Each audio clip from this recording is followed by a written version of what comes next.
온전한 폭우 폭풍까지도 다스리시는 주의 영원한 파르지의 주의 영원한 심판 함께하사 항상 나를 붙드시니 어느 곳에 가든지 요동하지 않음을 주의 팔을 의지함이라면 세상 친구들 나를 버려도 예수는 함께 동행함으로 주의 은혜가 충만하리니 주의 영원한 파르지에 아멘 주의 영원한 심판 함께하사 항상 나를 붙드시니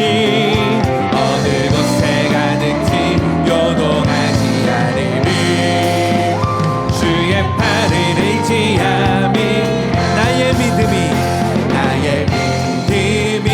연약해져도 미리 예비한 힘을 주시며 위태할 때도 안보하시는 주의 영원한 파르지에 주의 영원한 심판 함께하사 항상 나를 붙드시니 어느 곳에 가든지 요동하지 않음을 주의 팔은 믿음의 고백으로 능치 못한 것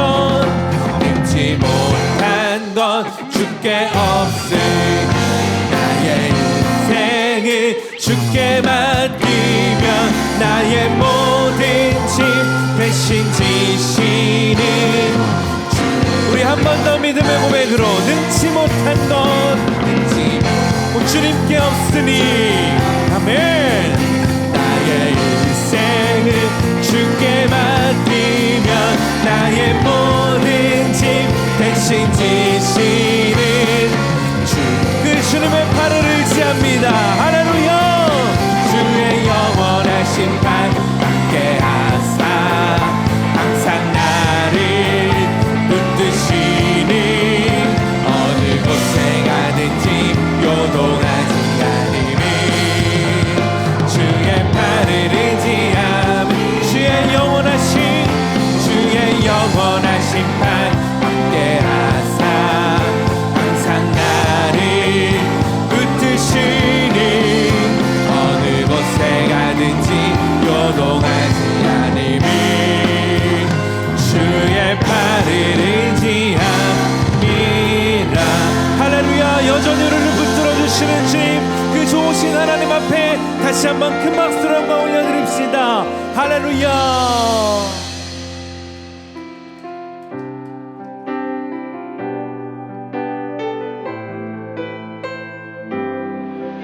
그렇게 우리를 붙드시는 주님 손을 의지하며 주님 앞으로 나아갑시다 나의 피난처 예수 의지해요 나의 피난처 예수 의지해요 나의 가는 길에 거센 바람 몰아쳐와도 나의 피난처 예수 의지해요 나는 영원히 주님 사랑해요 나는 영원히 주님 사랑해요 세상 어떤 것도 나의 사랑 끊을 수 없네 나는 영원히 주님 사랑해요 아버지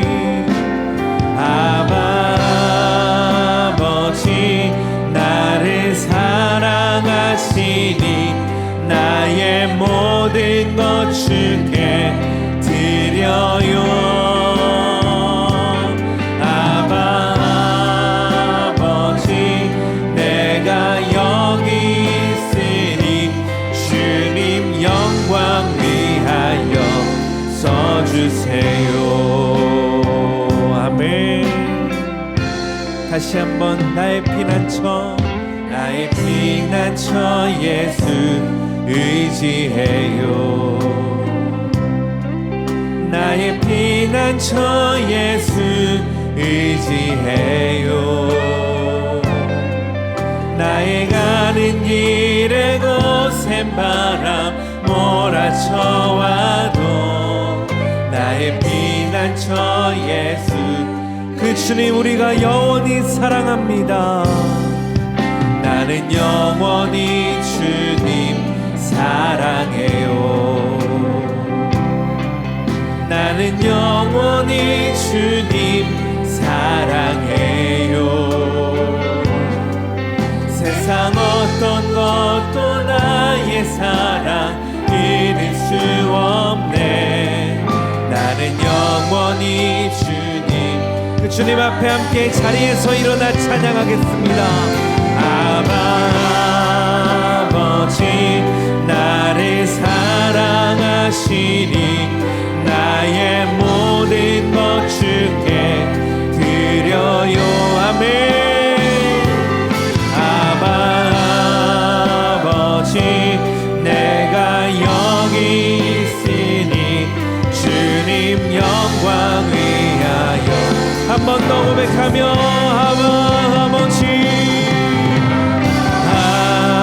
아버지 나를 사랑하시니 나의 모든 것 주께 드려요. 아버지 내가 여기 있으니 주님 영광 위하여 써주세요. 가룟 유다에게 사탄이 들어가니 라는 제목으로 하나님 말씀 선포하도록 하겠습니다. 우리 주님의 십자가 대속을 생각하면 기억나는 대표적인 인물들이 있습니다. 그 중에 한 명이 가롯 유다일 것입니다. 가롯 유다는 예수님을 따르던 제자 중에 한 명이었습니다. 이 제자 중, 우리 주님의 제자 중에 한 명인 가룟 유다는 이 성경에 그를 가리켜서 뭐라고 말씀하고 있느냐?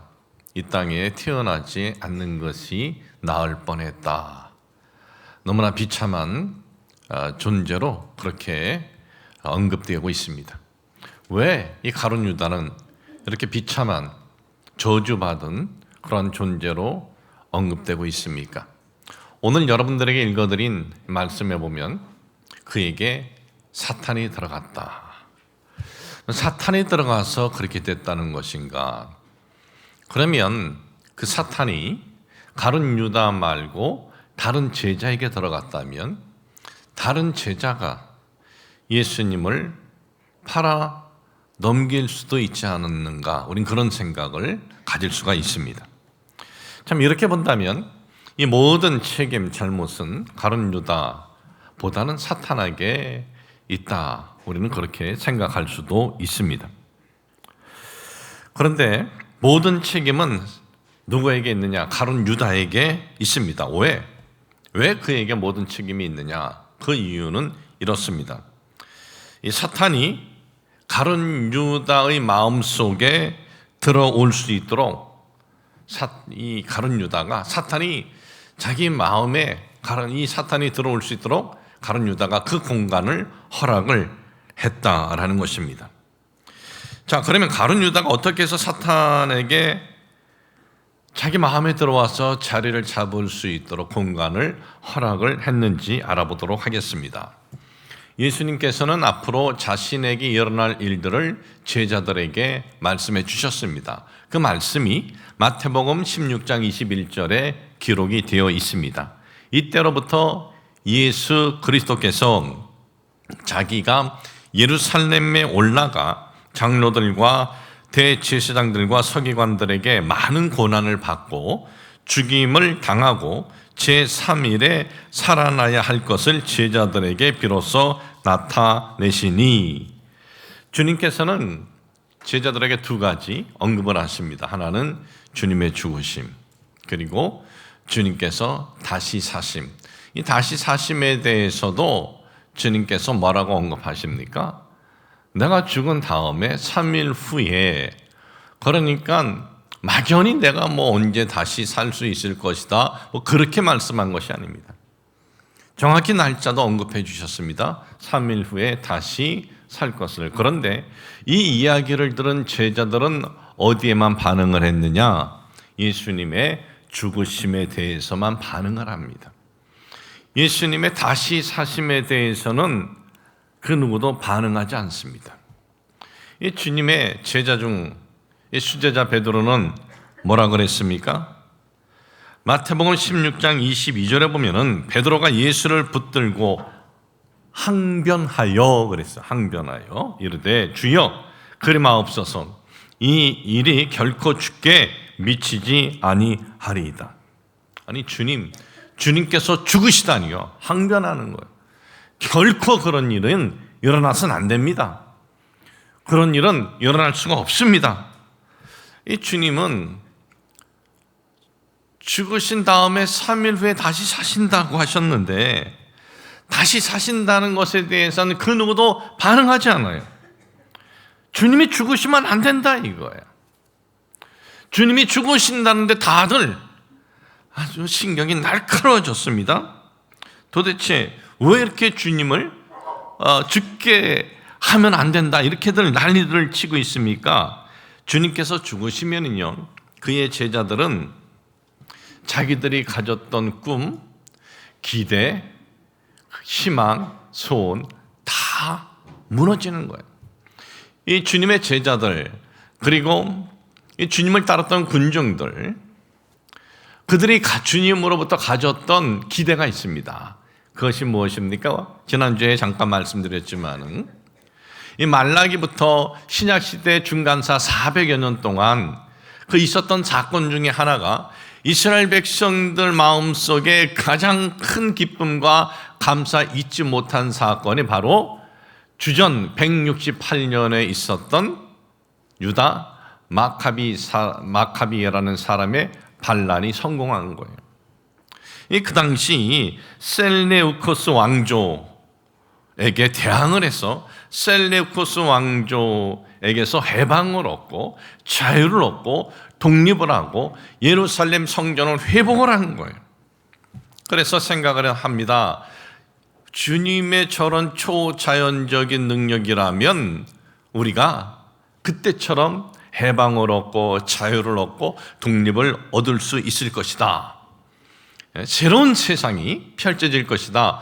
그러한 꿈과 기대를 갖고 이 제자들은 있었어요.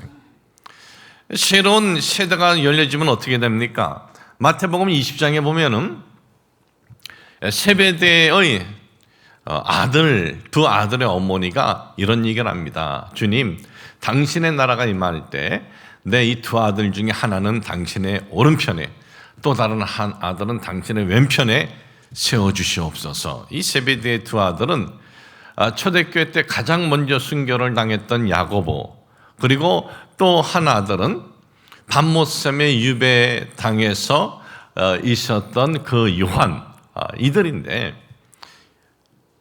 그들의 어머니가 주님의 나라가 임할 때 하나는 오른편 왼편 얘기했을 때 나머지 10명의 제자들이 어땠는지 아세요? 분하여 그랬어요. 분했다, 분노했다 이거예요. 분하게 여겼다는 거예요. 그러니까 주님과 함께 새로운 나라에 대한 기대를, 이런 기대를 갖고 있었던 겁니다. 그런데 예수님께서 죽으신다? 그러면 그 기대가 다 이제 무너지는 거예요. 그건 예수님의 죽으심은 그들에게 있어서 아주 충격적인 거죠. 우리가 여태까지 이걸 바라보고 달려왔는데 다시 사신다라는 것은 들어오지도 않는 거예요. 그 다음 얘기는. 이 가룟 유다는 마음을 먹습니다. 야, 이럴 바에야 주님을 죽이려고 혈안되어 있던 사내들인 공회 이 사람들에게 더 밉보여서는 안 되겠다. 그들에게 내가 잘 보여야겠다. 그래야 그들로 하여금 나를 피해를 주지 않을 것이 아닌가. 이 사내들인 공회는 어떤 단체냐 하면 이 중간사 400여 년 동안 이 시보리 민족이 셀레우쿠스 왕조에게서 독립을 합니다. 그리고 자유를 얻고 살다가 이제 내분이 일어나서 로마에게 도움을 요청합니다. 폼페이스 장군에게. 폼페이스 장군이 와서 이제 예루살렘을 함락한 거예요. 그러고 나서 이제 이 로마 제국의 속국이 되어버립니다. 근데 로마라는 나라는 이렇습니다. 어떤 나라를 점령하면 그 나라를 효과적으로 통치하기 위해서 자치 정부를 허용을 합니다.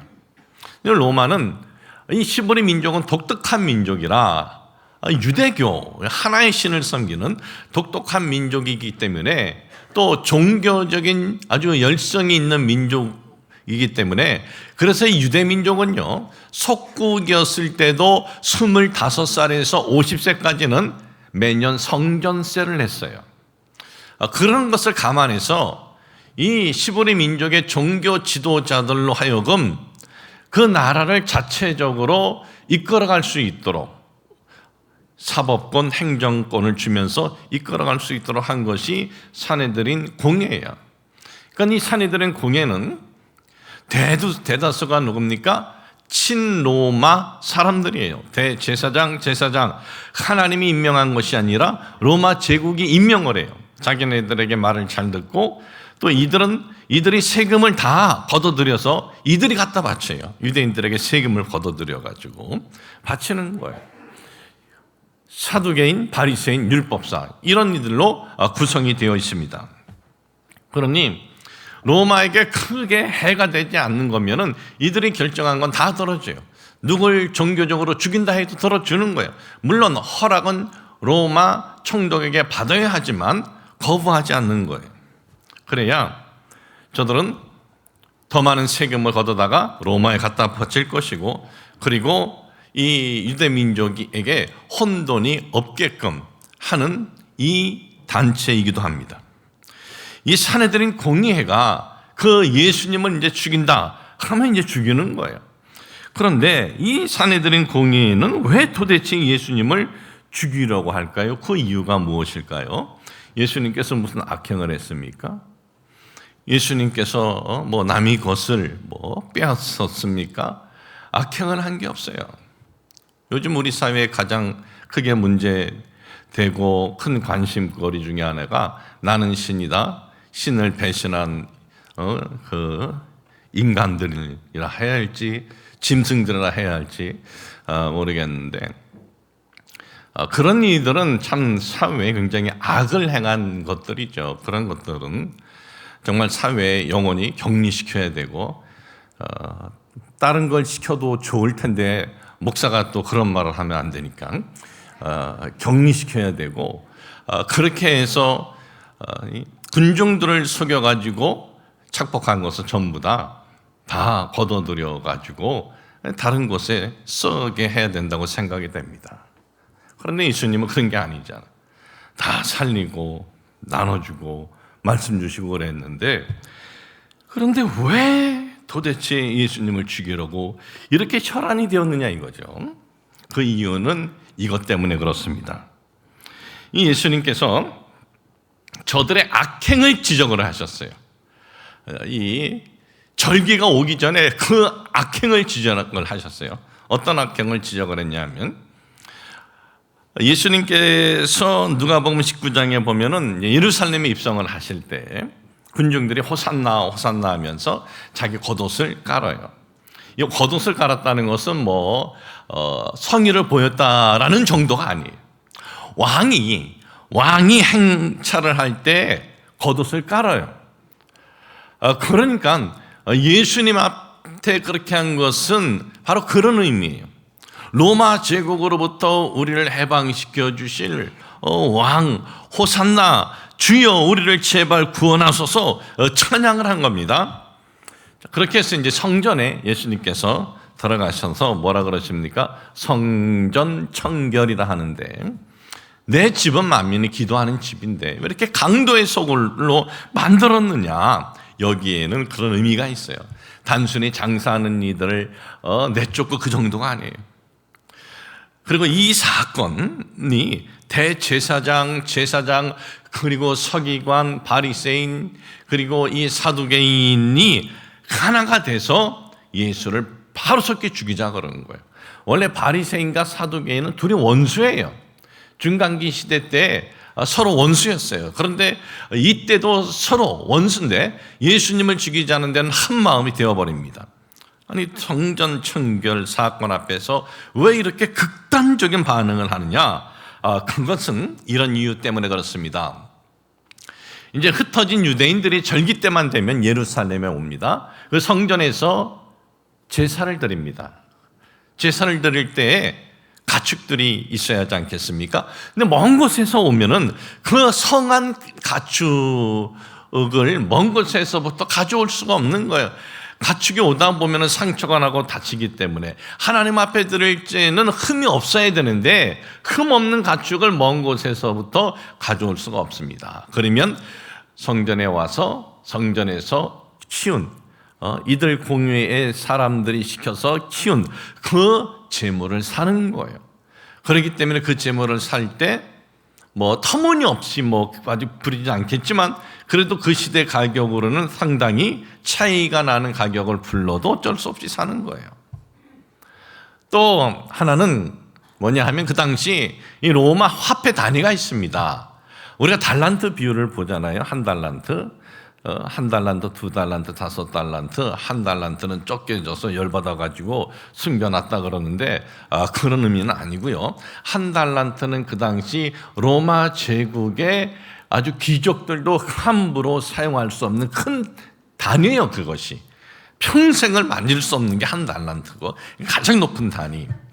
그리고 이 로마 제국에 쓰이던 화폐들이 있는데 이 시브리 민족은 자기들만은 쓰는 또 화폐가 있어요. 세겔이라는 화폐인데, 그런데 이 세겔도 또 성전에서만 쓰는 세겔이 따로 있어요. 그러니 성전에서 가축을 사고 제물 드릴 것을 사고 성전에서 뭘 하려면 로마 제국에서 쓰던 돈을 성전 세겔로 환전을 해야 돼요. 환전하는데 많은 또 이익을 얻는 거예요. 절기 때마다 이제 20만 명이 이상이 찾아오는데 그 수익은 상상을 초월하는 겁니다. 이 수익이 다 사내들인 공유에서 운영을 했던 것입니다. 그런데 그런 악행을 지적을 한 거예요. 그리고 저들은 오늘 읽어드린 말대로 절기가 점점 다가오는데 이거 빨리 해결해야 되지 않겠느냐? 이런 분위기로 가면은 이거 우리에게 큰 손실이 나지 않겠냐? 바로 그런 의미인 것입니다. 그런 악행을 지적을 했죠. 또 예수님은 성전에서 가르쳤죠. 그러니 사내들인 공회는 본격적으로 하루속히 예수를 죽이자 그런 거예요. 법적 최고 의결 기구가 결정을 하면 되는 겁니다. 그런데 예수님이 스스로 자신의 죽음에 대해서 언급을 하십니다. 예수님이 죽으면 여태까지 예수님을 따랐던 제자들 어떻게 되는 겁니까? 그 시대 최고 집행기구인 사내들인 이 사람들이 그 제자들을 가만히 두지 않을 거예요. 왜? 예수로부터 너희들은 세뇌당했기 때문에 그걸 또 다른 사람들에게도 옮길 수도 있기 때문에 가만히 두지 않는 거예요. 그러면 저들은 모두 다 큰 어려움을 당할 수밖에 없어요. 그런데 그런 어려움 그리고 그런 위험, 참 이것을 계속해서 마음속에 갖고 있었던 그에게 사탄이 들어가서 자리를 잡아버린 거예요. 그래서 똑같은 내용이 기록되어 있는 이 가룟 유다의 이러한 마음에 대해서 요한복음은 이렇게 언급을 하고 있습니다. 요한복음 13장 2절에 보니까 마귀가 벌써 시몬의 아들 가룟 유다의 마음에 예수를 팔려는 생각을 넣었더라. 먼저 생각이 그에게 들어갔어요. 그 다음은 어떻게 됩니까? 요한복음 13장 27절 조각을 받은 후 곧 사탄이 그 속에 들어 간지라 그랬어요.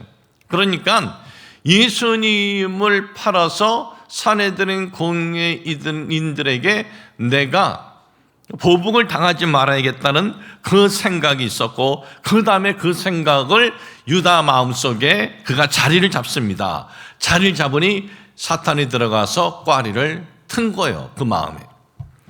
가룟 유다는 저들에게 은 30을 받습니다. 왜 은 30을 받았을까요? 가룟 유다가 사내들인 공회원들에게 금 30을 요구해도, 금 300을 요구해도 빨리 줄 판이에요. 그런데 가룟 유다는 그걸 요구하지 않습니다. 걔네들이 준 대로 받은 거예요. 사내들인 공회원들이. 근데 걔네들은 왜 은 30을 줬을까요? 그 당시 한 명의 노예 가치가 은 30이에요. 그러니까 예수님을 경멸하고 예수님을 조롱을 하면서 이거나 받아가 그래도 가룟 유다는 저들에게 잘못 보이면 안 되니까 그걸 덥석 받고 나왔는데, 그런데 성경은 이에 대해서 말하고 말씀하고 있습니까? 수백 년 전에 예수님께서 은 30에 팔릴 것이다. 그 말씀이 스가랴 11장 12절에 기록이 되어 있는 내용입니다. 내가 그들에게 이르되 너희가 좋게 여기거든 내 품삯을 내게 주고 그렇지 아니하거든 그만두라. 그들이 곧 은 30개를 달아서 내 품삯을 삼은지라. 자, 그러면 다른 제자들은 가룟 유다와 같은 그런 생각이 없었을까요? 예수님께서는 이 자신의 이 죽음에 대해서 모든 제자들에게 공개적으로 말씀하셨는데 다른 제자들은 그 정도 계산이 안 나옵니까? 아닙니다. 그들도 그 정도 계산은 다 똑같이 했습니다. 그 동기 계산을 다 똑같이 하고, 그리고 사내들인 이 멤버들이 예수님을 죽이려고 샤란되어 있는 것도 알고 있었습니다. 그렇게 되면 자신들은 정말 큰 어려움을 당할 것도 알고 있었습니다. 최악의 경우 저들이 자신들을 종기재판에 세워서 결정해버리면 또 그렇게 죽임을 당할 수도 있습니다. 모든 그 제자들도 가룟 유다와 같은 생각은 있었지만은 가룟 유다와 다른 것은 그것을 계속해서 마음의 공간에 채워놓지 않았다는 거예요. 예수님은 죽으심을 당할 것이고 예수님께서 제자들을 떠난다고 하셨을 때 다들 허탈하고 속상하고 기대는 무너지고 그리고 원망되고 낙심, 그런 마음이 다 일어났지만은 계속해서 그런 마음을 가진 것이 아니었어요. 여러분, 스웨덴 격언에 이런 격언이 있습니다. 슬픔의 새가 머리 위에 지나가는 걸 막을 수는 없다. 슬픔의 새가 머리 위에 지나가는 거 우리가 어떻게 막을 수 있겠어요? 막을 수 없지만 그 새가 머리에 둥지를 틀지 못하게 할 수는 있다. 그 새가 우리 머리에 앉아서 둥지를 트는 것을 그걸 내가 하지 못하게 할 수 있다 이거예요. 이 나쁜 생각이 머리 위에 지나가는 새같이 스치는 것은 막을 수는 없습니다. 하지만 새가 머리에 둥지를 틀지 못하도록 막을 수 있는 것처럼 그것이 우리의 생각과 우리의 마음에 자리를 잡지 못하도록 우리가 할 수 있는 것 아니냐 이거예요. 여러분, 우리는 모두 다 죄의 속성이 있습니다. 그래서 어떤 환경에서는 잘못된 마음, 섭섭한 마음, 원망의 마음, 포기의 마음 들 수 있습니다. 그런 생각 가질 수 있어요. 그런데 그런 생각이 우리 마음속에서 꽈리를 틀면 안 돼요. 그런 생각이 우리 마음을 딱 잡으면 안 돼요. 왜 안 되느냐? 그러면 내 마음에 잡힌 대로, 내 마음에 꽈리를 틀린 대로 그 길을 우리가 걸어가게 돼요. 그래서 그것이 자리를 잡으면 안 돼요. 이 사무엘상 18장에 보면은 이스라엘의 초대왕 사울에게 이런 아주 참 이성을 잃은 행동을 하는 것이 성경에 이렇게 나옵니다. 사무엘상 18장 10절과 11절에 보니까 그 이튿날 하나님께서 부르시는 악령이 사울에게 힘있게 내리매 그가 집안에서 정신없이 떠들어대므로 다윗이 평일과 같이 손으로 수금을 타는데 그때 사울의 손에 창이 있는지라 그가 스스로 이르기를 내가 다윗을 벽에 박으리라 하고 사울이 그 창을 던졌으나 다윗이 그의 앞에서 2번 피하였더라. 이 말씀에 보면 악령이 사울에게 힘있게 내림에 이렇게 기록이 되어 있어요. 악령이 내려가지고 사람이 미쳐버렸네. 우리가 이렇게 볼 수가 있어요. 이 다윗이 누구냐? 다윗은 이스라엘이 골리앗이라는 거인 장수 앞에서 위기 가운데 있을 때 이스라엘의 위기라는 것은 사울의 위기이기도 합니다. 그런데 이때 다윗이 자기 목숨을 걸고 그 위기에서 이스라엘을 구한 거예요. 그러니까 다윗이 이 사울을 구한 거예요. 그러니까 사울은 다윗이 어떤 존재입니까? 단순히 이스라엘을 블레셋의 위기에서 구한 것 정도가 아니라 사울 왕에게 있어서는 그는 은인인 거예요. 큰 은혜를 받은 거예요. 여러분 인생을 살아갈 때 여러분에게 어떤 친한 사람이 있는데 그 친한 사람이 누구에게서 큰 은혜를 받았어요. 여러분도 볼 때 얘는 그 사람한테 큰 은혜를 받았어. 그런데 그 은혜를 받은 여러분의 친한 사람이 그 사람을 배반합니다. 여기서 배반이라는 것은 그 사람에게 해를 준 거예요. 나에게 은혜를 준 사람에게 해를 줬다는 거예요. 은혜를 받고 그냥 은혜를 갚지 않았다라는 건 있을 수 있어요. 근데 은혜를 받았는데 은혜를 준 사람에게 해를 줬어요. 그런 인간은 뭐든지 할 수 있는 인간이에요. 그런 사람하고는 여러분 하루속히 같이 관계를 가지면 안 돼요. 그런 사람들은 자신의 이익이 되면 은혜를 내가 누구한테 받았다라는 것은 인간이 살아가면서 가장 지켜야 할 고마움을 가져야 하는 것인데, 그런데 고마움이 아니라 그에게 악을 행했다면 자기 이익을 위해서라면 뭐든지 할 사람이라는 거예요. 지금 보니까 사울이 그 다윗을 이제 죽이려고 합니다. 그런데 하나님께서 부리시는 악령이 사울에게 힘있게 내림에 이렇게 기록이 되어 있어요. 그러면 악령이 들어가서 사울이 미쳐버렸네. 우리가 그렇게 생각할 수가 있습니다. 그런데 이 말씀을 볼 때 요 전에 있는 구절을 우리가 볼 필요가 있어요. 자, 요 전에 어떤 일이 있었습니까? 사무엘상 18장 9절, 요 전절 9절. 그날 후에 사울이 다윗을 주목하였더라. 이스라엘의 위기 가운데 있을 때 블레셋의 골리앗을 물리쳤다고 해서 블레셋과의 전쟁이 끝난 것이 아닙니다. 블레셋은 다시 또 군사를 모아서 이스라엘과 전투가 있었습니다. 다윗은 이제 이스라엘의 장군이 되어서 사울 왕과 함께 블레셋과 전투에서 승리하고 돌아오는데 백성들이 환영하면서 뭐라 그럽니까? 사울이 죽인 자는 천천히요, 다윗이 죽인 자는 만만이다 그런 거예요. 그 소리를 듣고 다윗을 주목했다.